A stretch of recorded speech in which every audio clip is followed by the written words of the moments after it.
Bonsoir, bienvenue à LCN. Ce soir, nous allons parler d'une secte, la Wicca. Lundi dernier, il y a eu un grand événement, le Wiccan Fest. C'est une fête familiale où ils sont disposées plusieurs grandes tentes où sera présentées des conférences. Cette fête prend lieu dans un camping où le nombre de personnes maximales est pratiquement illimité. L'activité prône un environnement sans technologie pour être qu'avec la nature. De plus, plusieurs rituels seront offerts.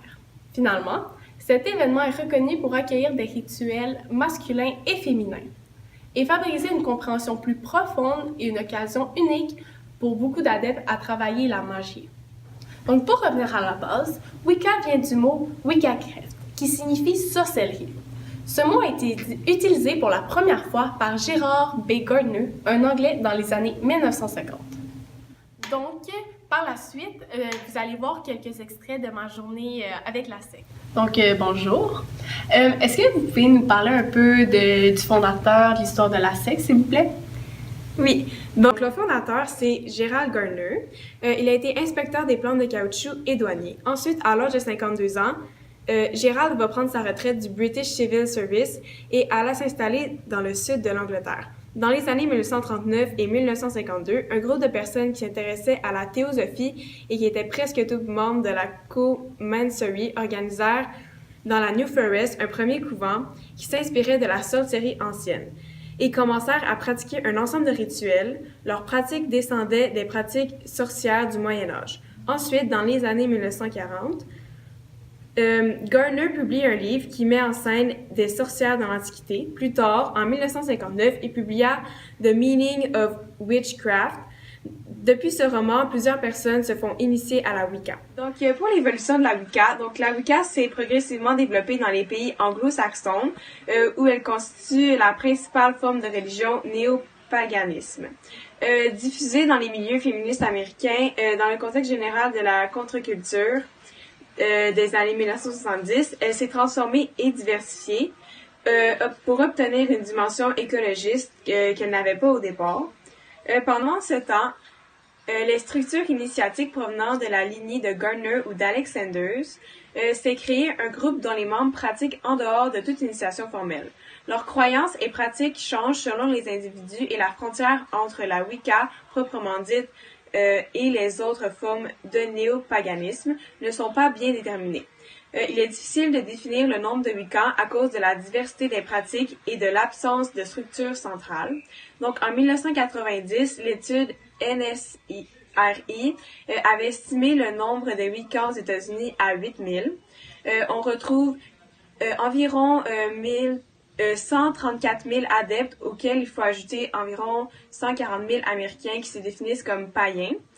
Et vers les années 2008, on retrouve environ 1,2 million de Wiccans. La majorité d'entre eux seraient Wiccans ou influencés par la Wicca. Ces chiffres sont probablement plus bas que le nombre réel de pratiquants, car une part significative des Wiccans pratiquent en secret par crainte de discrimination. Vous pouvez nous parler comment le groupe a été influencé? Oui, donc les influences du groupe. Donc la Wicca, c'est une religion païenne. Elle est polythéisme et elle vénère la nature. La Wicca tire ses origines du paganisme d'avant l'ère chrétienne. C'est un mélange de païenne d'Europe et d'occultisme. Donc maintenant, nous sommes avec Maude. Donc Maude, est-ce que vous pouvez nous expliquer un peu c'est quoi l'organisation de la secte? Oui, tout à fait. Donc, dans la secte, il n'y a aucune autorité principale parce que tout le monde est considéré égal. Il n'y a aucune structure centralisée. Par contre, il y a un grand prêtre ou une grande prêtresse qui dirige les réunions. Il est choisi parmi le peuple et cela peut prendre plusieurs années avant d'avoir complété sa formation. Donc, la structure interne et l'importance en nombre de chaque groupe Wiccan ou couvent sont variables. Certaines traditions particulières de la Wicca peuvent définir un rôle de dirigeant pour le groupe, alors que d'autres n'ont aucun concept particulier. En général, les couvents sont de 13 personnes. Donc maintenant, est-ce que vous pouvez nous dire c'est quoi les croyances de votre secte? Oui. Donc, différentes croyances sont abordées dans la religion Wicca et dépendent d'une personne à l'autre. Donc, voici les plus communes. Les Wiccans croient beaucoup en l'univers et la nature. Pour eux, il n'existe qu'un tout, dont nous faisons également partie. Il y a deux dieux principaux, la grande déesse et le dieu cornu. La grande déesse représente la terre, la lune, la vie. Le dieu cornu représente quant à lui la faune, la force, la logique et la mort. Le dieu, cette double déité, est quelquefois représentée par une infinité de dieux inspirés d'anciennes mythologies. Donc, ceux-ci peuvent apparaître sous toute forme dans la nature, c'est pourquoi il faut la respecter. Tout est un, tout doit être honoré. C'est un proverbe commun des Wiccans. Aussi, ils ne croient pas à l'enfer, le dieu de la Bible et le diable. De plus, un mythe populaire serait que la déesse aurait séjourné dans le royaume des hommes et serait tombée amoureuse du dieu cornu. C'est pour cela que lors des nouvelles lunes, elle revient dans le royaume des hommes à des fins de régénération. Et lors de ces nouvelles lunes, les pratiquants vont pratiquer la magie passive, comme la voyance et la méditation. Donc, la lune montante représente la jeune fille, la pleine lune, la mère, la lune décroissante représente la vieille femme, et la lune noire, donc la nouvelle lune, représente la mort. Pour ce qui est des livres sacrés et des récits, les Wiccans accordent peu d'importance aux textes écrits. Cependant, la charge de la déesse, c'est un texte qui est quand même assez commun chez les Wiccans. Ça explique l'origine de cette dernière. De plus, ils utilisent le livre des ombres pour écrire leurs rituels, les recettes, les sorts, les rêves, des expériences vécues et autres. Leur mission est d'atteindre un équilibre spirituel et d'entrer en harmonie avec les dieux ainsi qu'avec la nature. Chaque personne doit trouver sa propre voie spirituelle, c'est pourquoi ils acceptent très bien les autres religions et font preuve d'une grande tolérance. De plus, ils veulent posséder les mêmes droits que les religions un peu plus traditionnelles comme le christianisme, le judaïsme, etc. et veulent détruire les préjugés qu'on a envers eux. Donc de plus, les Wiccans croient beaucoup en la magie. Ils la qualifient comme une énergie cosmique présente en chacun de nous ainsi que dans la nature. Elle est souvent reliée aux 4 éléments, donc le feu, la terre, l'eau et l'air. Il est possible de s'en servir pour régler nos problèmes si cela ne fait de mal à personne. Donc, nous sommes de retour avec Jeanne. Est-ce que vous pouvez nous parler un peu des rituels que vous avez? Oui, donc dans le fond, il existe plusieurs rituels.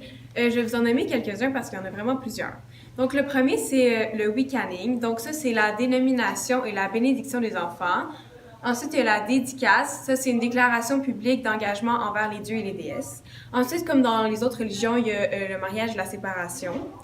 Ensuite, il y a aussi le First Blood. Ça, c'est les premières règles.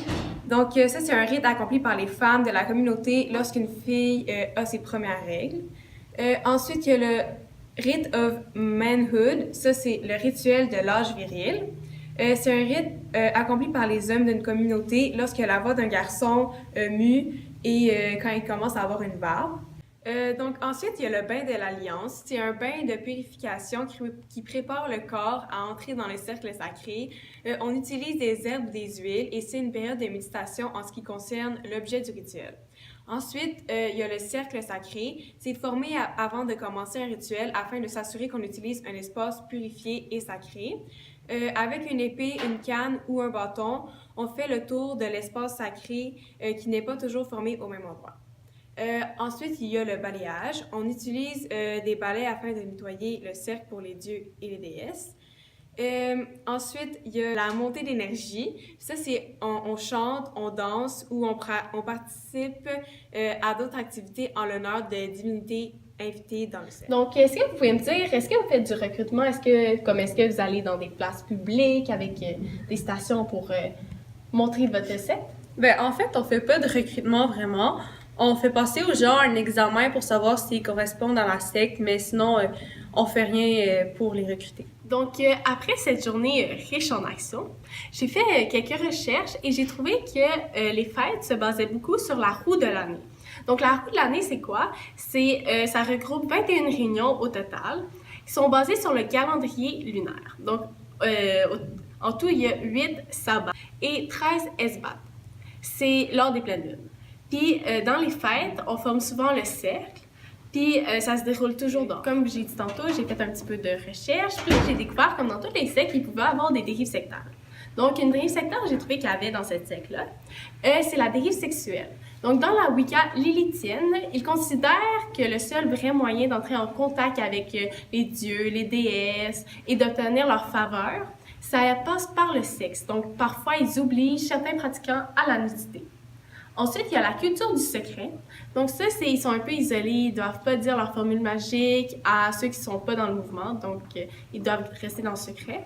Et il y a aussi la priorité de la religion sur la morale, la science et la santé. Donc les adeptes croient beaucoup en la magie et en la nature, les herbes de la nature. Donc des fois, ils priorisent vraiment utiliser toutes les herbes à place d'aller chez le médecin pour soigner la personne. Donc ça peut mettre en danger. Ils avaient des règles, mais il n'y en a vraiment pas beaucoup. Premièrement, il y a la règle Wiccan. Donc ça, c'est le proverbe suivant. « Si cela ne fait pas de mal à personne, fais comme bon te semble. » Donc ce proverbe-là fait réfléchir avant d'agir, sinon tu as des conséquences, puis tu as besoin de respecter les autres. Une autre règle, c'est la règle du triple retour. Donc le proverbe est le suivant. « Ce que tu envoies, tu seras redonné en triple. » Donc, le geste rapportera en triple à celui ou à celle qui le pose, les bons ou les mauvais, selon si le geste est positif ou négatif. Ensuite, ils ont 13 principes de la Wicca. Donc, je vais en nommer quelques-uns. Donc, premièrement, ils doivent vivre en accord avec les rites naturels que sont les phases de la Lune, les 4 saisons et les 8 principales fêtes Wicca. Il y en a une autre qui dit que les hommes et les femmes sont égaux. Ensuite, il y a aussi, ils doivent respecter les enseignements et les animateurs de groupe, même s'il n'y a aucune autorité hiérarchique. Il faut aussi qu'ils respectent toutes les religions. Pour finir, les Wiccans rejettent totalement la magie noire et les cultes sataniques et démoniaques. Donc, merci d'avoir été des nôtres sur LCN. Revenez-nous demain, 10h, même heure, pour d'autres sujets vraiment intéressants.